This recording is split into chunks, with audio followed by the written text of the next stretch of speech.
අපි දැන් බලමු කොහොමද ඉන්වොයිස් එකක් දාන්නේ කියලා. මුලින්ම ඉන්වොයිස් ටැබ් එකට ගිහින් සර්ච් අයිටම් බාර් ක්ලික් කරලා සර්ච් කරාම ප්‍රොඩක්ට් එක බලා ගන්න පුළුවන්. ඔබ බිල් කරන අයිටම් එක ඉන්වෙන්ටරි ලිස්ට් එකේ නැත්නම් මේ ප්ලස් මාක් එක මගින් අලුත් අයිටම් එකක් ලෙස බිල් එකට ඇඩ් කරන්න පුළුවන්. ඒ ඇඩ් කරන අයිටම් එක ඉන්වෙන්ටරි එකේ සේව් වෙන්නේ නැහැ.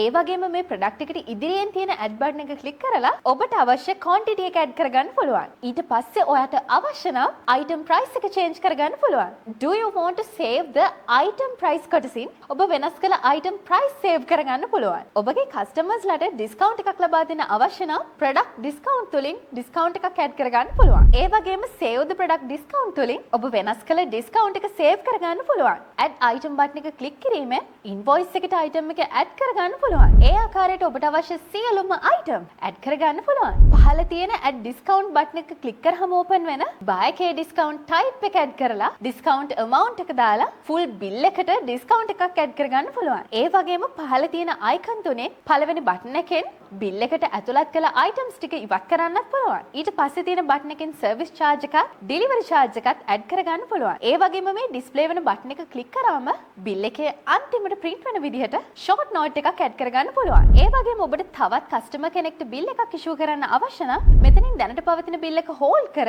අලුත් bill එකක් generate කරගන්න පුළුවන්. generate bill button එක click කරාට පස්සේ එන plus icon එක click කිරීමෙන් customer name සහ phone number add කරලා customer කෙනෙක් add කරගන්නත් ඔබට පුළුවන්. හැබැයි ඔබ customer කෙනෙක් add කරන්නේ නැත්නම් not required option එකෙන් ඉදිරියට යන්න පුළුවන්. ඉන්පසු පෙන්වන payment option වලින් bill එකට අදාළ option එක select කරගන්න පුළුවන්. cash option එක තුලින් customer දෙන amount එක paid amount එක විදිහට add කරගෙන customer ට නැවත දිය යුතු balance amount එක බලා ගන්නත් පුළුවන්. ඊට පස්සේ bill එක issue වුණාම bill එක ක්‍රම 3කින් share කරන්න පුළුවන්. ඒ තමයි මුලින්ම මැද තියෙන rose පාට icon එකේ bill එක print කරලා දෙන්න පුළුවන්. දම් පාට icon එක click කරලා bill එක text message එකක් විදිහට වගේම WhatsApp message එකක් විදිහට share කරන්න පුළුවන්. එමගින් share වෙන්නේ e-bill link එකක්. මැද තියෙන WhatsApp share icon එක click කිරීමෙන් bill එක PDF එකක් විදිහට share කරන්න පුළුවන්. ඒ වගේම QR code එක scan කරලා link එක share කරලත් කරන්න පුළුවන්.